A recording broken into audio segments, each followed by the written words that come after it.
Hello students, surface area और volume में next set of questions के लिए चलिए आज का काम शुरू करते हैं। कल हम सरफेस एरिया ऑफ स्फीयर निकाल रहे थे जिसके कुछ क्वेश्चंस हमारे रह गए थे, तो आज हम उन्हीं से शुरू कर रहे हैं। अब हमारा नेक्स्ट क्वेश्चन है क्वेश्चन नंबर 6। देखिए क्या दिया गया है।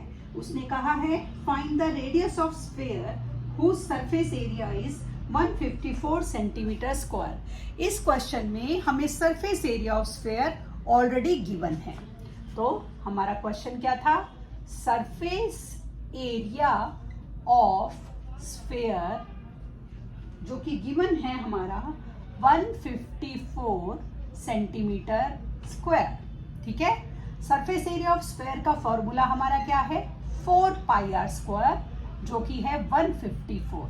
अब हमें r निकालना है तो r को यही रहने दीजिए, बाकी सारा इज इक्वल टू के इधर ले आइए। तो 4 पाई इधर मल्टीप्लाई था, इधर डिवाइड हो गया। अब पाई की वैल्यू लगाइए 22/7।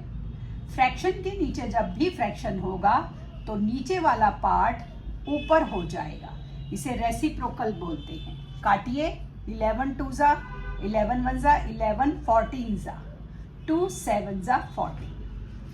r square 7 × 7/4। r क्योंकि यहाँ स्क्वायर है, यहाँ क्या हो जाएगा हमारा? Under root. अब ये अंडर रूट हो गया तो ये क्या हो गया? 7 × 7/4। स्प्लिट करें 4 को, 2 × 2, एक पेयर हमारा बाहर आ गया। r आ गया 7/2। तो r क्या हो गया मेरा? 3.5 यूनिट थी सेंटीमीटर। तो इस तरीके से हमने r निकाल लिया है। आइए अगला क्वेश्चन पढ़ते हैं। अगले क्वेश्चन में हमें कुछ इस तरीके से ये दिया गया है। The diameter of the moon, ये है क्वेश्चन नंबर हमारा 7। The diameter of the moon is approximately 1/4 of the diameter of the earth. Find the ratio of their surface area. Diameter of moon is approximately 1/4 of diameter of earth. Let earth का diameter x लिया तो moon का diameter x/4 हो गया। ठीक है, let अब हमारा रेडियस क्या हो जाएगा? डायामीटर का हाफ कर दूं तो ये हो गया x/2 और ये हो गया x/8। अब मुझे निकालना है ratio of their surface area. ठीक है, तो पहले देखें क्या लिखा हुआ है। द डायमीटर, तो मून को पहले लेंगे क्योंकि मून का पहले लिखा है। तो हमारा surface area of moon is to surface area of earth. Formula क्या है? 4 पाई। अगर मून की रेडियस को आप r ले रहे हैं तो अर्थ की रेडियस को r1 ले लीजिए, इससे पता रहेगा वैल्यू अलग अलग है। ठीक है, अब 4 पाई, मून की रेडियस क्या थी? ये थी, देखिए ये जो डायामीटर था ये अर्थ का था और ये जो डायामीटर था ये मून का था। ठीक है, अब अर्थ की मून की रेडियस क्या थी? x/8 x/8 4 पाई। अर्थ की रेडियस क्या थी? x/2 x/2। 4 से 4 काटा, पाई से पाई काटा, x से x कट गया, x से x कट गया, 2 4 जा 8 कट गया, 2 4 जा 8, 1/16 और यहाँ बचा 1। क्रॉस मल्टीप्लाई करेंगे तो ये हो जाएगा 1:60। तो इस तरीके से ये हमारी क्या आ गई? ये हमारी रेशो आ गई। तो चलिए अब अगला क्वेश्चन करते हैं। हमारा अगला क्वेश्चन देखें क्या है।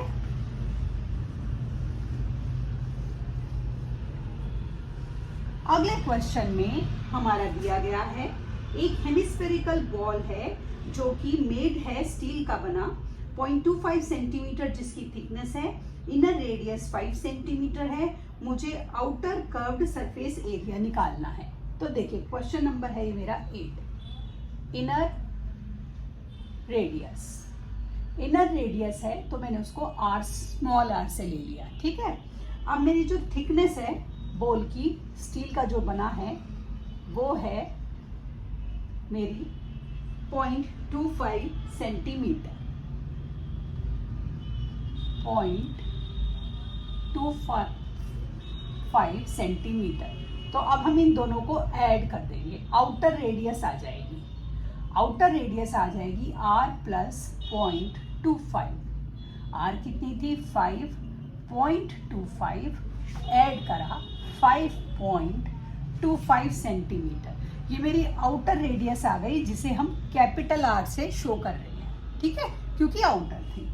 अब हमें क्या निकालना है, outer curved surface area of ball, outer curved surface area of ball क्या होगा 4 पाई, क्योंकि हमने r बड़ा लिया है तो मैं बड़ा r ले रही हूँ, क्या हो जाएगा 4/22 5.25 5.25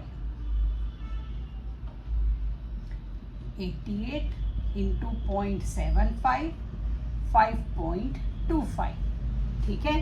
डिनोमिनेटर में कुछ नहीं बचा तो चलिए मल्टीप्लाई करते हैं।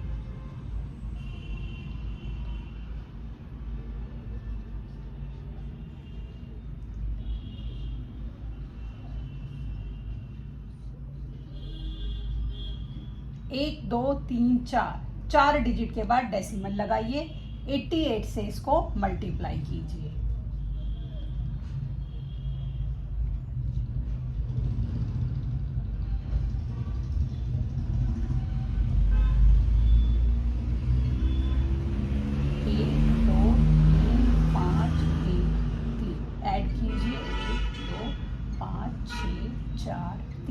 चार डिजिट के बाद डेसिमल, तो कितना आ गया हमारा 346.5 यूनिट थी हमारी सेंटीमीटर स्क्वायर। तो इस तरीके से हमने outer curve surface area of ball निकाल लिया। तो चलिए अगले क्वेश्चन की तरफ मूव करते हैं, देखते हैं अगला क्वेश्चन हमारा क्या दिया गया है। हाँ, तो अब अगले क्वेश्चन में हमें क्वेश्चन नंबर 9, एक राइट सर्कुलर सिलेंडर दिया गया है, encloses a sphere of radius r। देखिए ये कुछ इस तरीके से बनेगा, ये बनेगा राइट सर्कुलर सिलेंडर है जिसके अंदर एक हमारा स्फीयर है, इस तरीके से स्फीयर है, ठीक है। अब इसने कहा कि जो ये सिलेंडर है इसकी रेडियस जो है वो r है, ठीक है। हमें क्या निकालना है, सरफेस एरिया ऑफ स्फीयर। हमें तीन चीजें निकालनी है। पहले निकालना है surface area of sphere. Surface area of sphere का फॉर्मूला लगाइए 4 पाई r स्क्वायर। तो ये ऑलरेडी हमारी r थी, हमें कोई न्यूमरिक डिजिट तो दी नहीं गई, हम इसको सॉल्व नहीं कर सकते, हम यहीं छोड़ देंगे। पहला आ गया, ये आंसर आ गया है पहले पार्ट का। दूसरा, curved surface area of cylinder, curved surface area of cylinder. Curved surface area of cylinder का फॉर्मूला होता है 2 पाई आर एच। अब ध्यान से सुनिए, r तो है, h तो है ही नहीं। अब h कहाँ से लाए, तो देखिए ये जो h है इस सिलेंडर की, ये क्या होगी, ये हमारा क्या होगा, ये h यहाँ से यहाँ तक, यहाँ से यहाँ तक, ये जो h है ये क्या होगी, ये ट्वाइस ऑफ रेडियस होगी, मतलब डायामीटर होगी। तो h होगी हमारी 2r, ये हमने फिगर में से अपने आप निकाला है। तो 2 पाई r और h की वैल्यू लगा दी 2r, तो 2 2 4 पाई और r स्क्वायर। ये दूसरे पार्ट का आंसर आया, ये पहले पार्ट का। तीसरा part, ratio of the areas obtained in 1 and 2। जो हमने 1 और 2 में निकाला ना, उसकी रेशो निकालनी है। तो रेशो हमारी क्या हो जाएगी, surface area of sphere is to curved surface area of cylinder, ये मेरी रेशो हो जाएगी। तो ये 4 pi R square is to 4 pi R square, same आ गया, काट दीजिए, काट दिया, 1:1, ये मेरा आंसर आ गया। इस तरह से हमने पिछली और आज की क्लास में curved surface area of sphere निकाला, जिसमें हमने स्फीयर, हेमिस्फीयर और total curved surface area of hemisphere निकाला, 3 अलग अलग फॉर्मूलों से। तो ये स्फीयर वाला कंसेप्ट हमारा आज यहाँ खत्म होता है। अगली क्लास में हम सरफेस एरिया और वॉल्यूम के थर्ड कंसेप्ट की तरफ मूव ऑन करेंगे। तो आगे के कंसेप्ट के लिए अगली क्लास में मिलते हैं। तब तक के लिए शुभ रात्रि।